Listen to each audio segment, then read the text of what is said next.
Oh.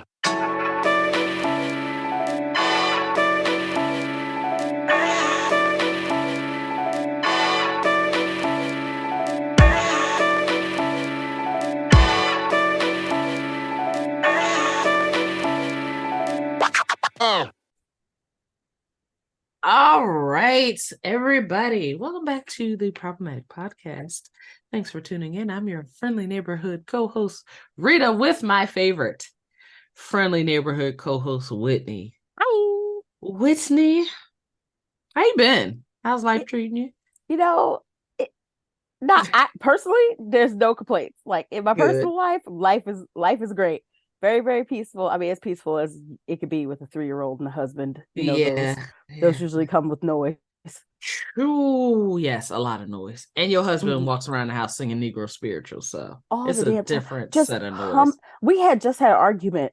And he literally turns around in the kitchen, starts humming some Negro spiritual. And I was like, what in the old black is going on in my home? With it. Now I gotta wade in the water because this woman is trying my patience. Anyway, how are you? I'm great. I am fantastic. I've got no complaints. For those who may not know, we are recording right before the Eagles game, so praying to good black football Jesus that everything goes well. I'm looking forward to that. Not good black football Jesus. Good black football Jesus. He's an unk. He grills. He's got sandals. They Jesus sandals, but they the grilling kind. Mm-hmm. And keep a spatula in case he got to pop knuckles instead of a whip. It's a thing. It's a thing. Please don't judge me here. I love every ounce of it. Love me for who I am, not for who you pop want me knuckles to be. with the spatula. You got pop knuckles with the spatula. Good black football Jesus. He's been looking out for us, and praise God for him. Indeed. That was a deep breath. We're going to get into some things today, but I think today should be very, very positive because we're in a good mood. Yeah. I want to start with what we've been listening to. I went back and listened to Renaissance. Have you seen the movie yet? Mm-hmm. Oh, you did? You went and saw the movie? And tell us about your experience. All right, I'm not gonna give anything away because at the time of this recording, it is the 3rd day that the film has been out. Okay. And I don't want I want to make sure everyone has the opportunity. But in 2 good weeks, we're gonna have a very comprehensive. Okay, I'm giving y'all time. Okay, unlike the folks on the internet who I didn't know you could record in movie theaters. Yeah, it's supposed to. People are recording and posting. I'm like, do y'all know that AMC is looking at you? We can see y'all. We can see you with your whole account, with your like kid post right before it. Your kid meeting Santa, and here you go. How posting clips. Okay. But yes, I listened to Renaissance in time to catch the film. I'm going to say this. Beyonce entering her I have nothing to prove phase is going to be dangerous for music, I fear. Ooh. Because she said as much in the film that she feels liberated. She said she used to rehearse so she could feel liberated. She said, but with this tour, she just felt free. And beautiful. I said, oh, and she said, I don't have anything else. She said, I've been doing this for years. I don't have anything else to prove to anybody. And I said, ma'am, you're not wrong. Not wrong at all. Like the performer of our time, the absolute performer of our time. Just it's so beautiful. And I know it's a longer film. It's 2 hours and 45 minutes. So I'm like, oh, that's the Titanic. I know. But it is Titanic. It is. Remember, that joke was on 2 VHS tapes. My mother had them. That's why I remember. And I only ever watched the first video. I never watched the end. I don't need to see the tragic part. No. I just want to see the love story. That's it. That's where it ends. Jack and Rose go off into the sunset. That's where the story ends for me. They both sailed off on that door. But it goes by so fast. I believe it. It's entertaining. And Ava DuVernay. Oh, that's my girlfriend in my head. We have a secret relationship. So she doesn't have stiff hair. So she doesn't. Thank you. Give me credit. You may not have a type. keep trying to tell y'all. I'm sorry, friend. You may actually not have a type. She's so fine I'm and so loosen up a talented. bit. Thank you. Get off my back. I keep saying that you have a thing for powerful Black women. I do. I said it's and the power. Talented It's ones. not. It's not just the looks. Because yes, Ava DuVernay is very easy on the eyes, if I do say so myself, as a straight. So that means it's official. Verified. Thank you, Whitney. But even she was like, I think we need to have a discussion about Beyonce as a director. And I said, it's time. Where do y'all want to start? Because we saw with Baychella her directorial. It was truly her vision being put on display. And let's be clear here. Lots of artists have visions and then they have to employ an entire team of people to make that vision happen. But you could really see that not only was, and granted, she's been doing it for decades, but not only was she able to communicate what her vision was, but she knew what it took to make that vision happen. Absolutely. And that's huge. Lots of people have visions and they have to rely on everybody else to make that happen. But watching that Homecoming documentary really just showed, like, no, she's not just a professional performer. She is a professional producer of the visual things. Yes. Which kind of pisses me off that she's not giving us visuals for this. She said you are the visuals and then proved it with the film. When I tell you, no, I said it, and you could talk to the 3 people I went to because they're our mutual friends. I said it 20 times last night. I said, do you see this cinematography? And it just kept getting progressively louder because the cinematography is insane. It is, when I tell you it is, I feel like it's an understatement to say it's a visual feast. And then when you've made the point about her knowing what it takes, she talks about how long it takes to build the set. She talks about being proud that the majority of the people building, or not the majority of the people, but a good portion of the people building the set are women. And she never saw so many women building that set. She's so detailed. It's just a true Virgo. It's so detail oriented. I'm like, sister, you can't watch this film and not leave inspired unless you choose to. And some people will choose to. I have not seen it yet, but I know that I don't want to ruin it. The girls, and when I say girls, I mean everybody, have been dressing up and going out to see this film. And I'm like, I felt underdressed. I'm here for y'all making this a production. So I felt underdressed. I had my little church girl shirt on, and I came in and people had the fashion. So this is going to actually go on my problematic list. I'm gonna let you tell us what you're listening to first, because I have a beef. Okay, we got a beef. I'm gonna give you 2. So, and I'll start with In the Spirit of Christmas, and I'm pretty sure this was what I've been listening to. It was on my list of what I've been listening to probably last year, maybe the year before. But Slim Jimmy of Ray Shremmerd has a song called "Nothing for Christmas," and it is a Christmas tune. I feel like we did this. We did about a bad bitch giving him a hard time for Christmas, and why her badass ain't getting nothing for Christmas. That's the hook. Your badass ain't getting nothing for Christmas. If you are looking for a twerk anthem to add to your Christmas playlist, please check out Slim Jimmy of Ray Shremmerd's Nothing for Christmas, because I listened to it last year when I was wrapping gifts. Usually I have a Christmas playlist. I hit them a little Jackson 5, a little Destiny's Child, of course, album, the Temptations. I do that, but I put that in to, get the vibe started. And it's nice to see your wife walking through the living room twerking to your playlist. Good vibe. Start your Christmas off right with some ass shaking essentials. Now, Jack Harlow, good things. Jack Harlow, I don't know what to No, you said now, and it was now. Different. It's not necessarily the Jack Harlow of it all. It was the now that got to me. I was like, what's happening? I don't know what to make of Jack Harlow. I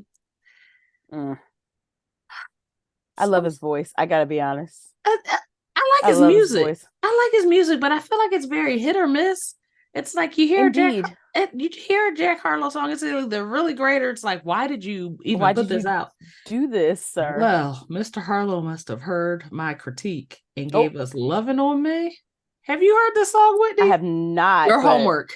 Your homework is to listen to Jack Harlow's Lovin' on Me. He uses an old school sample. It's shake music for those who have not heard the song yet. My biggest gripe with Jack Harlow is that the song is not long enough. I know the kids are on this trend of 2.5 minute songs.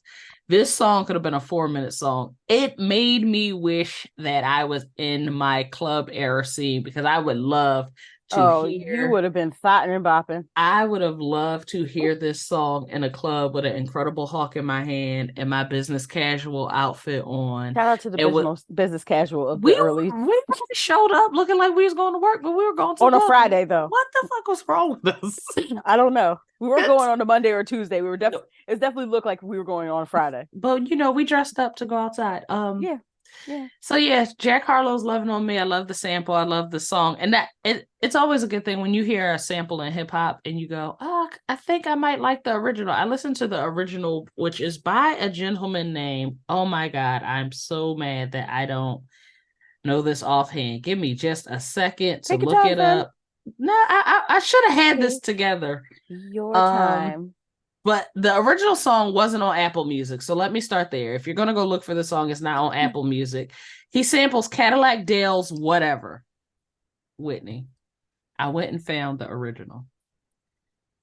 I'm in my car. I'm at a red light. I find the song. I put it on. I said, whoa, shit. I need to download this. The original is good too. I was like, this is perfect. Girl, listen. I love me some 80s and 90s R&B music. And that is the vibe it's given. I love. Yeah. I love. It sounds like when I heard the sample, I thought it was I'll Be Sure at first. And I've been an I'll Be Sure fan since I was 3 years old. Not I'll Be Sure. Somebody else, because I was singing Night and Day at 2 years old. I feel like that's like one of those Negro songs. It is. You see, you hear On My Own, Off on Your Own, I think it's called. Forgive me if I don't get the title right. But you see it at a Black cookout or family reunion. Oh, yeah. And your auntie start doing the toe wop. Yeah, it's a time. That's it. It's a time. But yeah, those are my music picks for the week. I do want to piggyback off your Beyonce post real quick. I'm the biggest Destiny's Child fan that ever you are. Fanned. And we've been getting a lot of rumors about this reunion. Fingers crossed. So Destiny's Child is always in my playlist or coming through, but I was intentional about listening to the Writings on the Wall album straight through this week on my commute. Just to hear, first off, that album is fantastic. As a late 90s, early 2000s R&B girls group album, it's a fantastic album. Still. But when you listen to that album and then you listen to Renaissance and you hear the vocal Beyonce could always sing. Nobody could take that from her. She has grown. The vocal development, not just of Beyonce, but also of Kelly Rowland. Oh, baby, we don't deserve. Give us fucking reunion right now, damn it. Get Matthew Knowles on the phone and make it happen. Boo. But anyway, yeah. Listen, we're still throwing things at Matthew Knowles. We are, but he did give us Destiny's Child. He did. We're still throwing things at him. Nothing that cannot hit him. Right, but he need to know this shoe flying past his face is because fuck you, my guy. Yeah, there's like a random tomato that splats against a wall that's a little too close, but that's we don't want to actually hit him. Fuck you, guy. Yeah, guy. let me pull up my notes real fast since we're talking about evil villains. Oh no, are you gonna talk about the one that decided to take his little trip? Child, straight to hell is where he went. Straight to hell.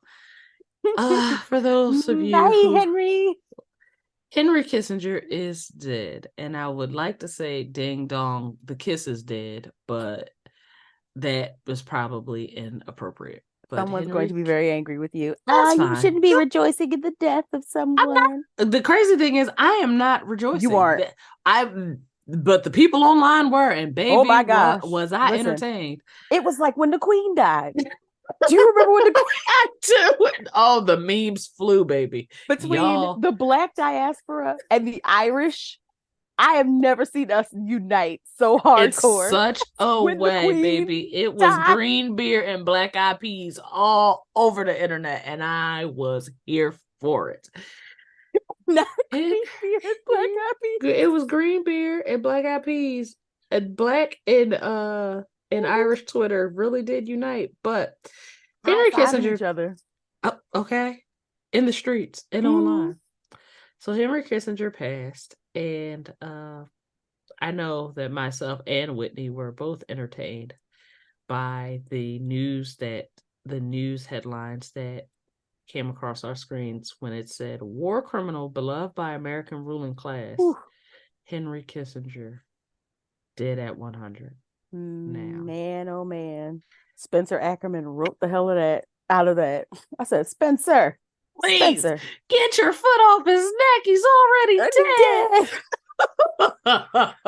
He's when I saw it, my jaw immediately dropped. I said, "Oh, all right, Rolling Stone, good job." I was like, "Y'all trying to make up for that little snafu for with your little founder earlier?" I see what y'all where he did. Avoided all them black people. I see and what women y'all did in your little book. We see you. So I need to point out something, and I'm not going to stay on this topic very long at all because I mean he's dead now, and one of the first things that came to mind after I saw the war criminal beloved by American ruling class, y'all know that I love show tunes. If you don't know, I am a musical Broadway addict. And I am a fan of the theater production Wicked, and there's a song on the soundtrack called No One Mourns the Wicked. And that soon as I saw the news, that song has been stuck in my head since I saw it. One of the most mind-boggling things about Kissinger is that even though he was a warmonger, and even though he's responsible for the deaths of 3 to 4 million people between the years of 1969 and 1976, that's less than 10 years. In less than a decade, he was able to kill almost 4 million people. He was responsible for secret bombing campaigns in Cambodia, even though we weren't at war with Cambodia. And Laos, yeah. And very strange things. Somehow Henry fucking Kissinger managed to get a Nobel Peace Prize, child. And I say all of this to say, because we're going to move right on past this. It is amazing how America will allow history to play in your face. How? I am critical of Barack Obama having a Nobel Peace Prize. And don't get me wrong, I love the Obamas. Don't start sending emails and text messages to this podcast talking about I got something against the Obamas. I don't have anything against the Obamas. I've met them both. Said that. I love them both. I just don't feel that any president who is currently engaged in an active war, which when Barack Obama was president, the United States was at war in the Middle East. In a war.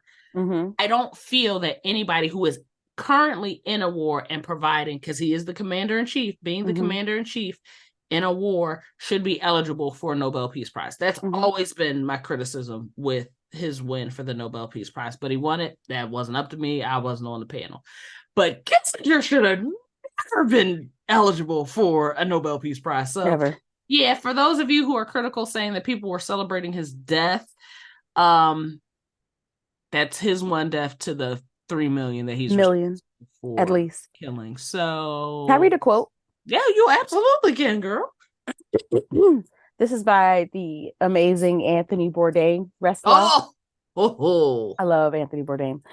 Once you've been to Cambodia, you'll never stop wanting to beat Henry Kissinger to death with your bare hands.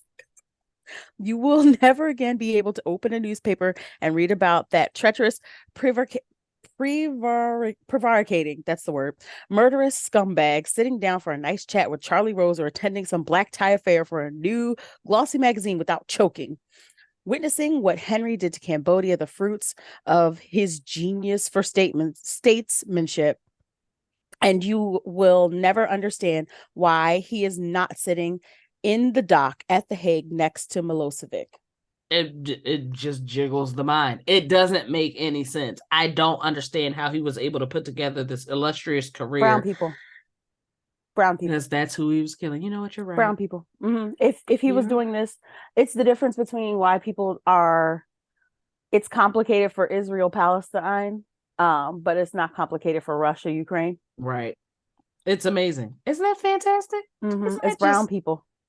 It's the reason why we learned about the Holocaust, but we don't learn about that that king. What was his name? Shit. This ruins my point. But this Idi Amin.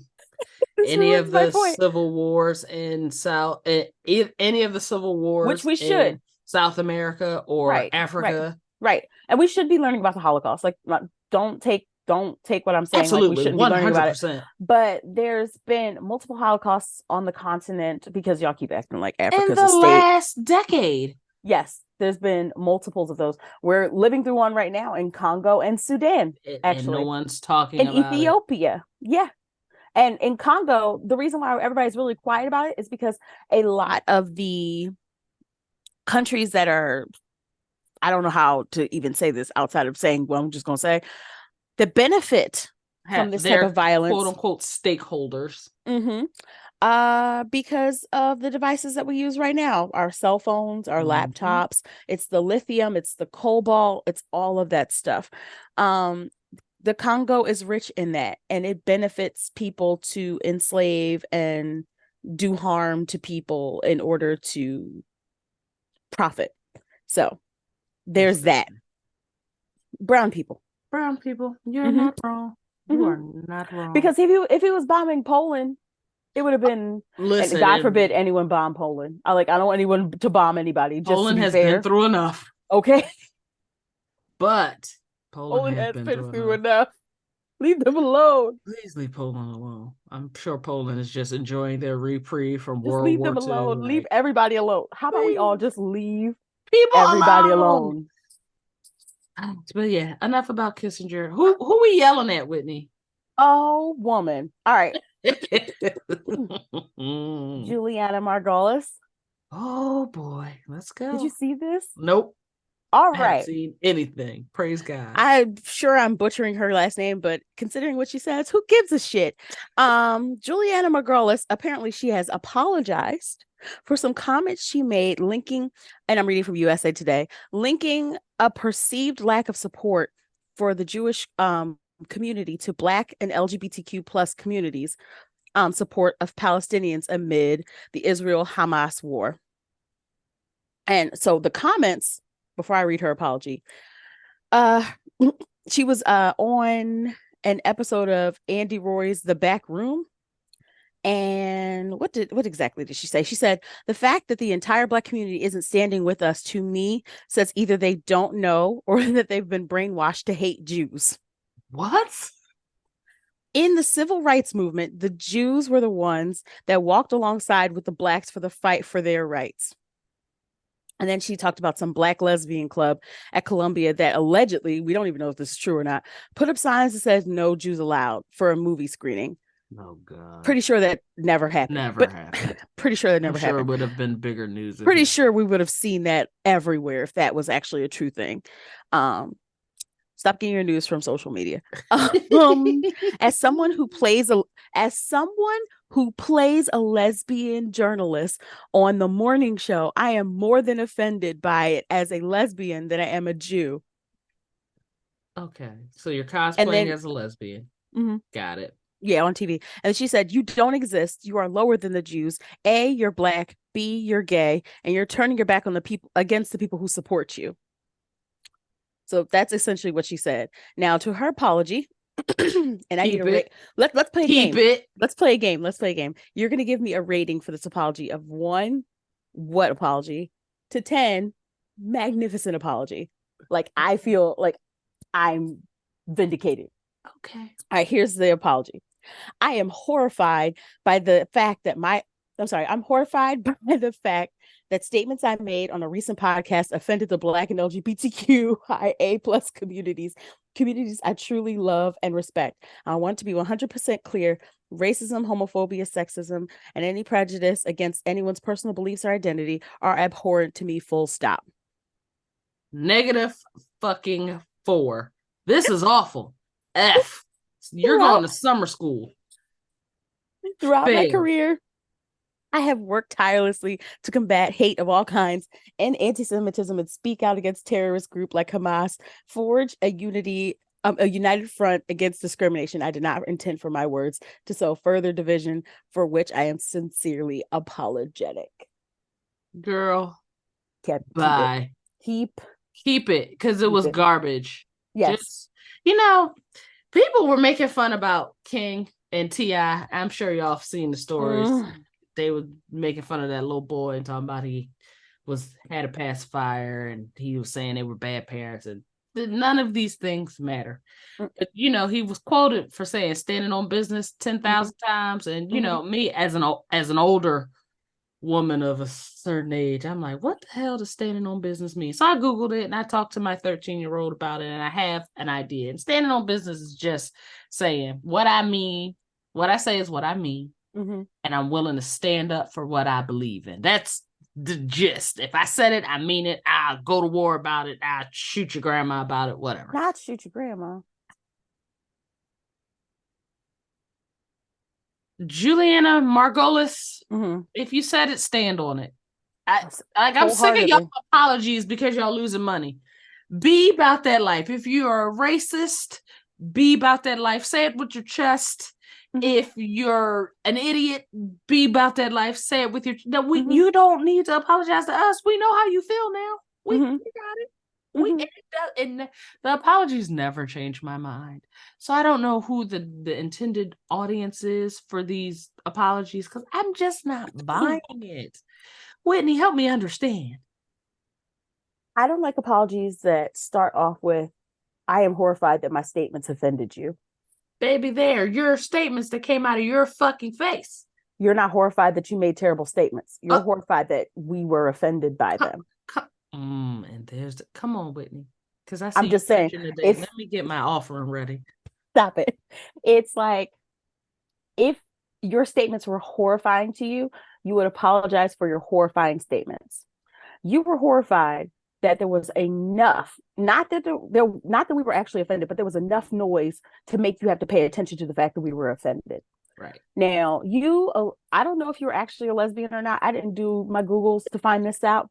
But let me tell you why I don't give a damn. Let me tell you why I don't give a damn.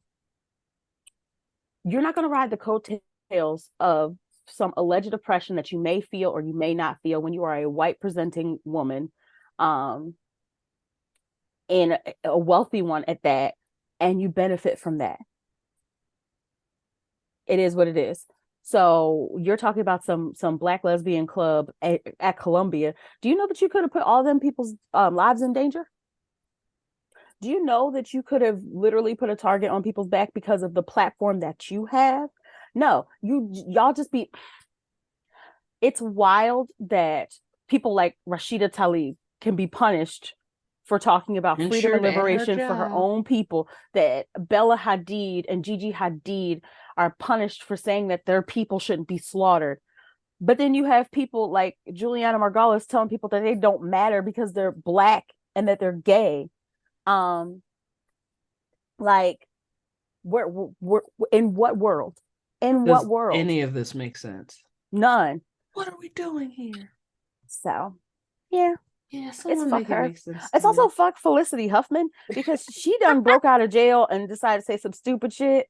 Talk about, they cuffed me. Oh, now I know what Black and brown people feel like. Girl, I have never been woken up in my bed. Praise God. I've never been, and I don't know anyone else who has. Praise God. No. That is not my lived experience. And I've been Black all my 38 years, all of them. The whole 36 years. So I have big questions, like, how we get in it?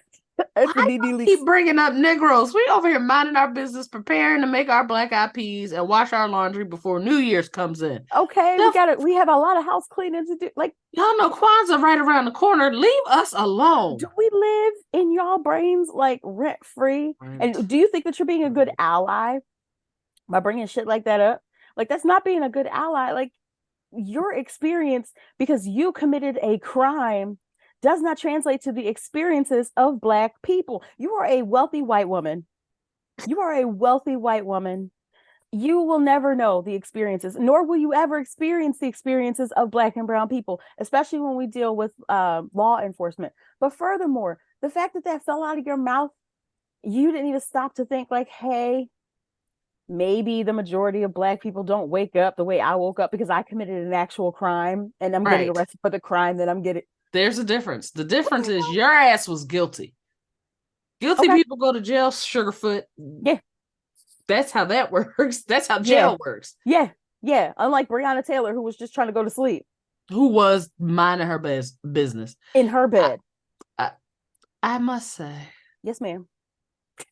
Yes, ma'am. Felicity.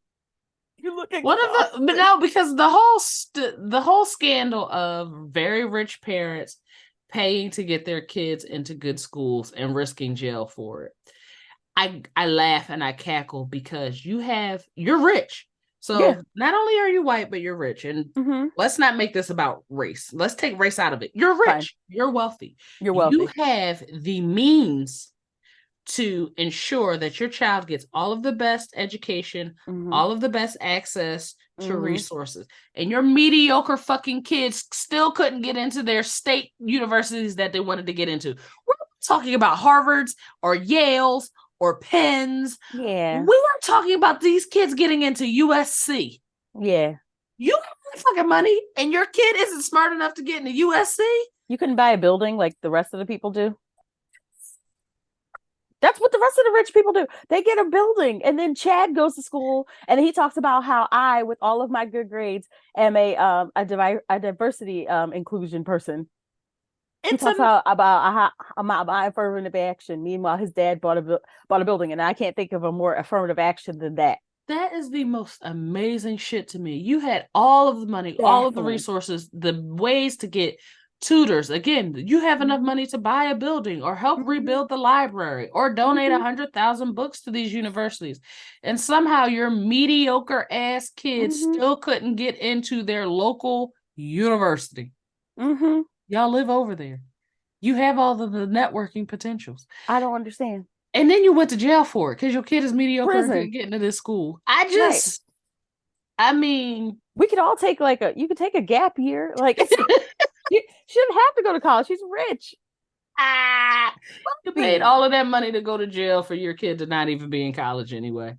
She didn't want to go. Woo. She said she didn't want to go. She didn't want to go. So why are we doing that? She said, all right, fine. I could save me some money in jail time. And everybody go to Bali. Went to the federal prison, the federal corrections facility. Incredible. The jokes just write themselves. Baffling. My last one is for you, dusty knuckle draggers, who fixed your Twitter fingers to write about Blue Ivy, and then she saw your raggedy comments and decided that she was going to continue to dance in her mama's tour. We don't really have the time to dive into the read that I want to do, because now you guys are applauding her for her resilience. And I said, I am tired of Black women and Black girls having to be resilient. We really shouldn't have to keep overcoming, y'all. We shouldn't have to keep the energy. We shouldn't have to keep overcoming, y'all. Right. Like, y'all shouldn't. Why do y'all keep signing up to be the obstacle? Okay. That. I can't make any sense of it. And it's just like, oh, we're high-fiving you for, us being trash and you making it through us. What the? She's 11. You ugly people. Like, it just doesn't make any sense. At this point, she's performed in front of hundreds of thousands of folks. Meanwhile, your mediocre ass is stuttering in the middle of the business meeting. Like, oh, come on, say it again. I'm just saying. Okay. And then get your slideshow together. Okay. You need to iron that shirt. Gotta buy a pair of dress shoes every time you go on an interview. Where the fuck are your good clothes? Where are they at? Where are they at? Meanwhile, there's more people online. Like I'll be minding my business. I swear I do. I scrolled and I saw someone saying that Blue Ivy she's not real black because she speaks like an Oreo. And I said, y'all will really do anything for clicks and views because you are mediocre adults. Meanwhile, this little girl has lived in excellence, surrounded by excellence her entire life. Now, I'm not the type to dive into respectability politics. So I'm not going to speak about how people speak because, I value communication, and I'm like Zora Neale Hurston, where I actually like listening to the way people speak. Oh, same. That being said, I'm not going to make fun of anyone who speaks one way or another. However, I will make fun of your ignorance, and you electing to be ignorant to an 11-year-old girl for clicks and views because you are a mediocre person with a mediocre life that will mean nothing as soon as someone scrolls. It's kind of pathetic, and y'all are embarrassing. That's all I got. Embarrassing. Does your mama know that you live in the confines of this situation doing this shit? Picking on 11-year-olds? Does your grandmama know that you pick on 11-year-olds on the internet?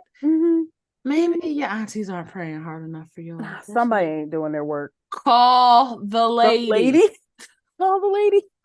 Call her. Please. Call that woman. Call the lady. That's all I got for now. Oh, that's good enough, girl. We're gonna beg for y'all to send us some messages, and then we have a very hilarious, very simple but very hilarious. I'm nervous. Problematic conundrum when we get back. We'll see you guys in just a second. We always love to hear from you at the Problematic Podcast. So if you have a problematic question or story, feel free to email us at theproblematicpod@gmail.com, or now you can text us at 267-225-4648. Again, that's 267-225-4648. Standard messaging rates apply. We love to hear from you. Now let's get into today's problematic letters. All right, everybody, we're back. Whitney, you'll be happy that you don't have to do the labor for this one because she's already done it for us. You ready? Yeah. All right. Wait, you mean no name? No name. She gave us a name. We can use her name. She signed it. All right. I love that part. Here we go. Layla wrote, my daddy told me he would disown me if I bought my boyfriend a Christmas gift. My dad said Christmas gifts are for husbands. I don't want to hear about you buying a boy a Christmas gift. Am I crazy? What the fuck? Signed Taylor. I have so many questions. That was hilarious. Was he joking? He had to have been joking. I don't think he was joking. We're disowning children for gifting? I don't think that he was really going to disown her, but I think the moral of the story is don't you buy no boyfriend a Christmas gift. But it's a Christmas gift. Nah. It's not a wedding ring. You know what? So my daddy would say the same thing. I'm just going to be honest. If I dated men and I told my dad I was getting my boyfriend a Christmas gift, he would be like, why? Whatever that nigga needs, he could buy it himself. Otherwise, he shouldn't be dating my daughter. I'm not saying I agree. I'm just saying I know exactly what kind of dad Layla's dad is. I guess I'm just so confused because it's just like it's not like a proposal. It's not. It's a gift. It's not like is she buying him a car? Like I don't understand. I don't know. And I don't think it matters. Is it the magnitude of the gift? It could have been like, I don't know. Maybe he needed a new tie or some shit. I don't know. Maybe he wanted a hoodie. I don't know. I don't know. I got no advice though. I mean, if you're gonna buy, you're probably gonna buy your boyfriend a gift anyway. Maybe just don't tell you. Yeah, this is a grown person. Don't tell your daddy about it. Yeah, stop telling your father everything. Your daddy. This is the reaction. I have one of those. I don't want to call him an old-fashioned dad. My dad's he's a classic kind of guy. He's old-fashioned. He's an old-fashioned kind of guy. Yeah. And I'm sure my father wouldn't want me out here spending money on someone who's just a boyfriend, isn't a fiance, hasn't proposed, is not married to me. Because, my dad doesn't think that boys should be taken serious at all in general. if they're dating his daughters, but also like what kind of commitment are we making here? Or maybe, Layla, and this is more so targeted to you, I don't think your daddy likes your boyfriend. That's what I think. I think there's something else going on because something in the milk ain't clean. I was like, why? Because he said she was going to be disowned disowning. if she bought her boyfriend a Christmas gift. I hope this wasn't like a serious thing, like where he was just like, I'm actually going to I'd rather disown the daughter that I claim to love than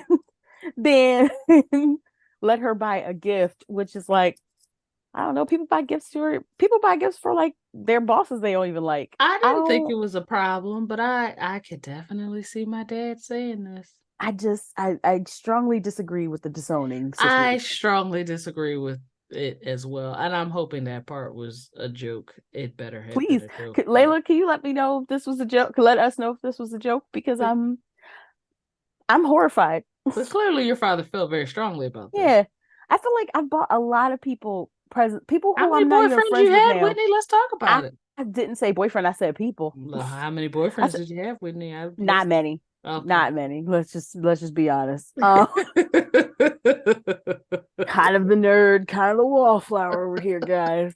But like I bought a lot of gifts for people. Like I've bought gifts for people I really don't even like, but it's just like a standard thing, like, you know, for like a boss or something like that, because you know everybody else is getting a gift. So I'm fine, fuck it. Here, take this $10 gift card, something. Go get yourself 2 coffees. Go to Dunkin', have a donut on me. Yeah, but I don't like you, get out of my face. But yeah, so I'm like, I don't know, like I have so many questions. Y'all have to give us better information because I'm like, with the magnitude, like, were you buying him a house? Like, was it? Because then, what were you spending your money on that your daddy said this nigga does not deserve this? Because like me, for example, like if you get me a mug, which funny story about that later. I do love a mug. Okay. A sweatshirt, cozy things, slippers, or, you know, little things like that. Like I get like all excited. But those are like little things you can pick up at Target. Even a gift card to, like, I don't know, purchase more books. Of which you have many. I have many. Yes. We just need more shelves. We don't need less books. That's just how I live. I agree. You don't get rid of the books. You just get more places for the books. Yes. We get rid of other things. Like, we get rid of clothes that don't fit anymore, shoes that don't like really work. Books. But a book? Crazy. A libro. No, thank you. No, thank you. No, thank you. We keep those. Like my children. My goodness. So yeah, I need to know the magnitude of the gift. I have questions. Like, how grown are you? Like, are you just barely grown, or you been grown? And when I say been grown, I mean like out, like the part where your frontal lobe has closed. That's been grown. I thought I was grown at 22. I was basically a 17-year-old with a bachelor's degree. That's essentially it. That's about it. Essentially, yeah. I had no business making life decisions at that age. I said it to my friend the other day. Shout out to Susie. Hi, Susie. I feel like I'm cosplaying as an adult now, and I'm responsible for somebody's life. I have a whole family, and I still feel like every day I wake up and be like, all right, let's take it like an adventure. I'm pretending. I'm out here paying bills and being a grown-up. Buying tires. Life. Oh, girl, don't talk about no fucking tires. Listen, we gotta buy another fucking tire this week. No, you buy tires monthly. Don't it feel like it? Listen, I think we just need to consolidate to one family car. Yeah. And I have 2 cars because every time I turn around, it's another tire. It's the thing. Jesus Christ. We're buying another tire this week. Wait, what's the gift tires? Huh? What? I said, was the gift tires? It ought to be. My little cousin asked for tires for Christmas, and I was like, "Girl, smart. You are living better than I was living at your age, because that is fucking brilliant." Brilliant. But Yeah, I feel like I've purchased like 10 tires in the last 18 months. I'm tired of buying tires. And then brakes are expensive. You got to pay all this money to get your brakes replaced. And then I had to get an alignment, and I still feel like my car's not aligned. So now I got to take it back. Like, now I'm complaining, but I'm just saying that it makes me feel like maybe I'm not doing a good job at even cosplaying as being an adult, because why am I always buying tires? No, that has nothing to do with you. That has everything to do with the vehicles and the roads. Is you sure? Yeah, no, that hasn't. Like... you are responsible in handling the issues. It'd be different if you just kept putting like fix a flat and just kept rolling. No, baby, these are $350 tires. You can't put fix a flat in there. It don't work like that. Yeah, girl, listen, these are tires. These is, we not talking about your run of the. I know I'm preaching to the choir for the people listening, because I've seen the age demographics on this podcast. Y'all are our age, so y'all. Yes, our people. Our people. Mm-hmm. I remember when I had my first car, I could go get a brand new tire for $25. You remember 30 if I wanted like nicer tires. But you know, the run of the mill, get around town, affordable tires were $25. Mm-hmm. When did I grow up and I'm now paying $350 for SUV tires? Premium. Mm-hmm. Baby. And every time I hear a sound on my car, I start seeing dollar signs being pulled out of my bank account. Leave me alone. And then your expenses don't even respect you enough to not be expensive around Christmas. Oh, can I share something with the podcast? Share. So my wife was sharing with me that there was a young lady who duplicated her Instacart order. Have you seen this? I saw this when the pandemic first started. So she bought March of 2020. In March of 2020, she made an Instacart order, which is just when the pandemic was pandying. Mm-hmm. Her Instacart order came out to $90 some odd. $95. Mm-hmm. $95. Whitney knows. Whitney be keeping me on my toes. I love it. She replicated that same exact order. That order was what, $200 and some odd now? $225. From $95. 3 years. Whitney. Mm-hmm. This is not sustainable. Who do we fight about this? This is why people keep stealing. Hands. This is why people keep just openly stealing from the stores. Because this is not sustainable. This is not sustainable. Wages have not gone up, but the cost of living has gone up, and gone up dramatically since the pandemic. Like, dramatically. Your $90 grocery order, $95 grocery order is now $220. That's insane. It's not sustainable. And I wonder what's happening with people who have kids and families and have larger grocery bills any damn way. So when I see people stealing and looting, I saw. No, you didn't. Yes, I did. No. I'm saying, if you see somebody stealing, no, you didn't. No, I didn't. But I'm curious. I went down the rabbit hole for one of those booster videos where the kids ran into like the Reebok or Nike store and just grabbed the shit off the hooks and booked it out of there. I was like, this is terrible. So I'm going down the rabbit hole on TikTok of like ways that people steal things. I will say this. I am not celebrating thieves at all. But if y'all are this creative when it comes to theft, y'all can really put y'all minds into doing some other things. People are stealing groceries by putting packages of meat in cereal boxes and then just scanning the cereal box and paying cereal box price for family meats. Well, now y'all can't see Whitney's face right now, but she is absolutely stunned. And that is exactly how my face was when I saw this. I was like, y'all are geniuses. Criminals.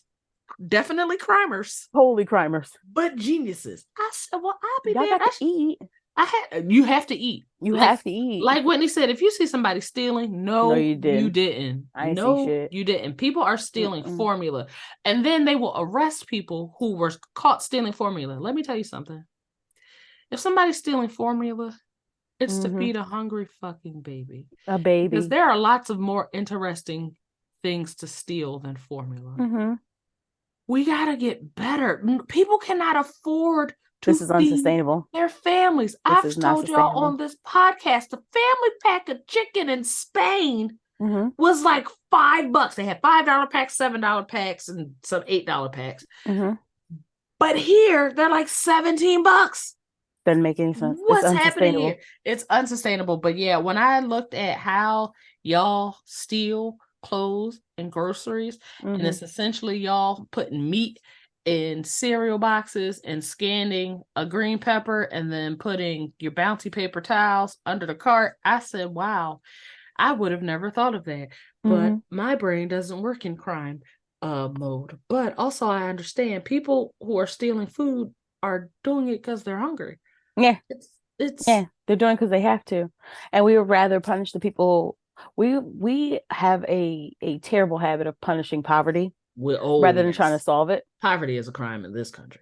It's really, really wild. I have one more thing before we get out of here. And Whitney, I need you to Sorry, Layla. I hope we helped you, by the way. Yeah, girl. Not to say that you don't actually need advice. Get the boy a gift if you want to get him a gift, but also listen to your parents. Your daddy's saying that for a reason. I need details. I do need details. Yes. But what were you getting ready to say? Do you own Lululemon attire? Formerly. Okay, because I'm trying to figure out why everybody's stealing from Lululemon. Is there something in these stretch pants that I don't know anything about? No, it's like what Lululemon is billed, because I tried to work there actually, but I was too curvy of a woman at the time. Well, you are a curvy woman, girl. It's fine. I was fine. But Fabletics has hired me instead. Oh, come on! And I don't have to show up to the store. God will close the door to open a bigger one. Listen, a cuter one, a more stylish one. I've seen them do it. Okay, listen, we shout.